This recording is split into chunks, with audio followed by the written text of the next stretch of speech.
जय भवानी जय शिवराय. छत्रपती शिवाजी महाराज राष्ट्रमाता राजमाता जिजाऊ माँसाहेब यांना मुजरा करून मी ते व्याख्याता दादासाहेब कोरेकर आज आमच्या आत्या श्रीमती सुमित्राबाई रघुनाथराव भोसले मुक्काम पोस्ट आलेगाव पागा तालुका शिरूर जिल्हा पुणे यांच्या 85व्या वाढदिवसाच्या निमित्ताने त्यांना शुभेच्छा देण्यासाठी इथं उपस्थित आहे. असं सांगितलं जातं की एक माता ही 100 शिक्षकांना भारी असते. 1 good mother is worth of 100 teachers. आणि त्याचप्रमाणे एक माता कशी असावी. आपल्या जीवनामध्ये अनेक संकट आली तरीसुद्धा न डगमगता आज 85व्या वाढदिवसापर्यंत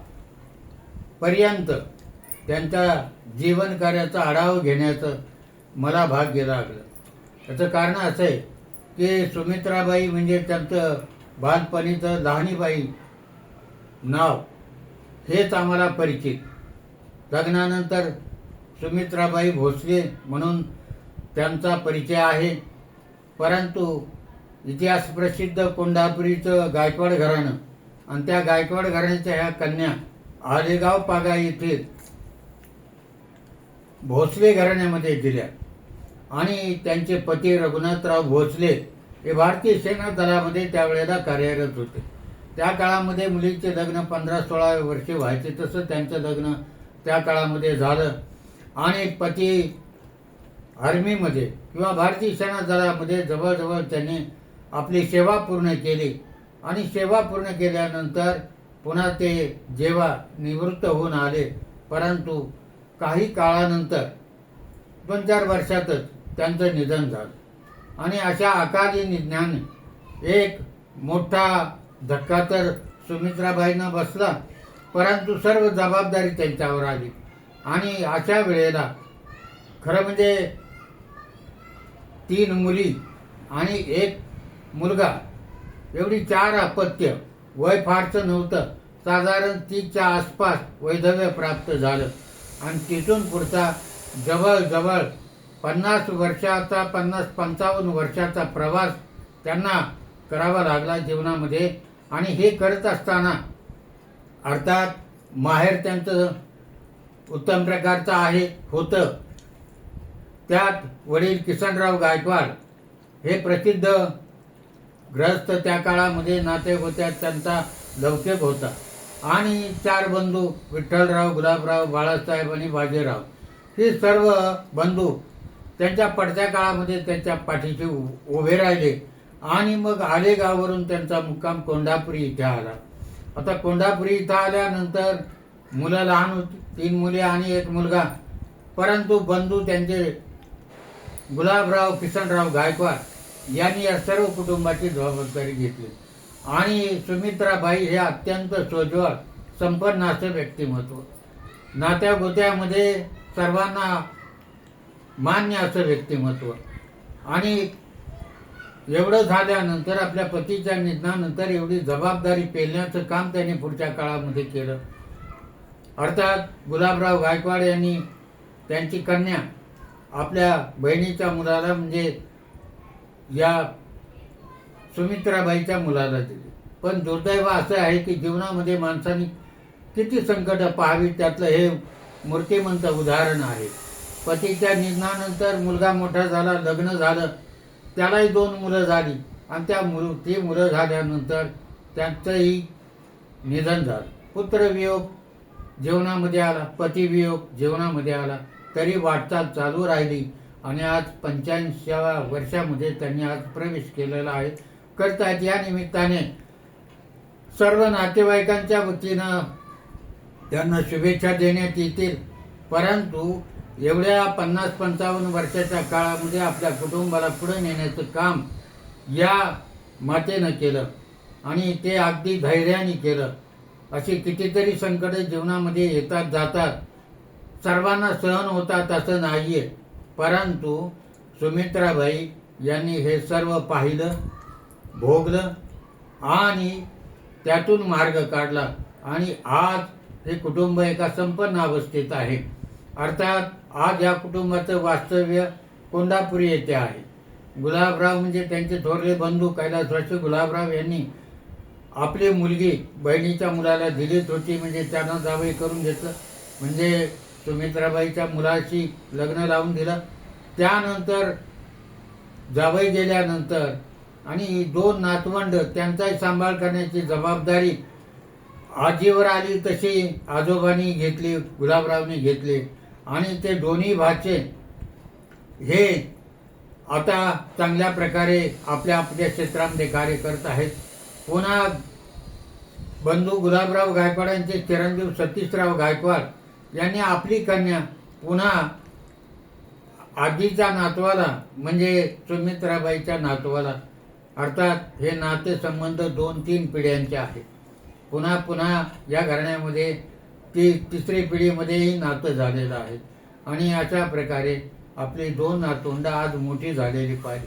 आज सुंदर अशी इमारत कोंडापुरीच्या अगदी समोरच्या भागामध्ये दिसते. आपण शिरूरकडे घोडनदीकडे जाताना डाव्या हाताला सुंदर एक व्यापारी संकुल उभं राहिलं आणि याच्या पाठीमागे गुलाबराव गायकवाडांचं मोठं सहकार्य होतं.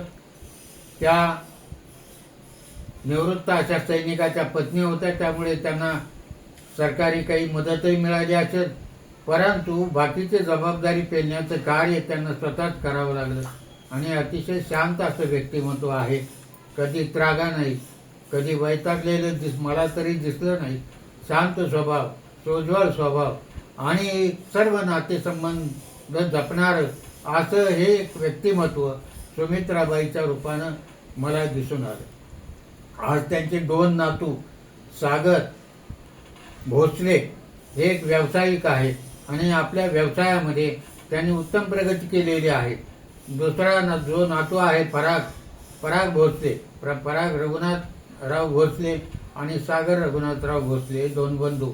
तर परागने मेडिकल स्टोअर काढलेला आहे, त्याचा फार्मसीचा कोर्स झाला आणि दोघांच्याही पत्नी, एकाची पत्नी तर मामाची मुलगीची सागरची आणि दुसऱ्याची पत्नी ही सुद्धा मेडिकलचा डिप्लोमा झालेली आहे.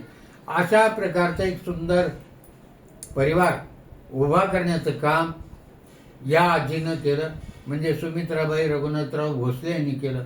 आणि त्याची जाणीव कुटुंबातल्या सगळ्यांनी ठेवली. दोन्ही घराण्यांनी, गायकवाड घराणं आणि भोसले घराणं, ही दोन्ही इतिहास प्रसिद्ध घराणे आहेत. आलेगाव पागा म्हणून जे आहे तिथे एकेकाळामध्ये सेनादलाची पागा असायची आणि तिथलं मुनफट भोसले म्हणून एक इतिहास प्रसिद्ध घराणं आहे, त्यातले हे रघुनाथराव भोसले. आणि अशा प्रकारे इकडे गायकवाड आणि तिकडे भोसले घराणं आणि या घराण्याची वैभव राखण्याचं काम सुमित्राबाई भोसले यांनी केलं. आणि याचा आजही आम्हाला अभिमान वाटतो. जीवनामध्ये 50-55 वर्ष पतीच्या निधनानंतर एकांगी काढणं इतकी सोपी गोष्ट नाही. आणि त्याचबरोबर आपल्या कुटुंबाची काळजी घेणं. पुन्हा मुलगा गेल्यानंतर सुनई विधवा झाली, म्हणजे घरामध्ये स्वतःलाही पतीचा वियोग सहन करावा लागला, सुनेलाही पतीचा वियोग सहन करावा लागला, कारण त्यांचे पुत्र हेही मधल्याच अवस्थेमध्ये काळामध्ये निघून गेले. आणि अशा प्रकारे एवढं सगळं असता एवढं सगळी जबाबदारी पेलत जीवनाची 85 वर्ष त्यांनी आज गाठली. या निमित्ताने मी त्यांना शुभेच्छा देतो. भविष्यामध्ये त्यांना सुंदर आरोग्य लाभो आणि अशीच परमेश्वरच्यांनी एवढीच प्रार्थना करतो की संपन्न असं उर्वरित आयुष्य त्यांना लाभो. माणसाने किती जगावं आणि किती नाही हे काही सांगता येत नाही.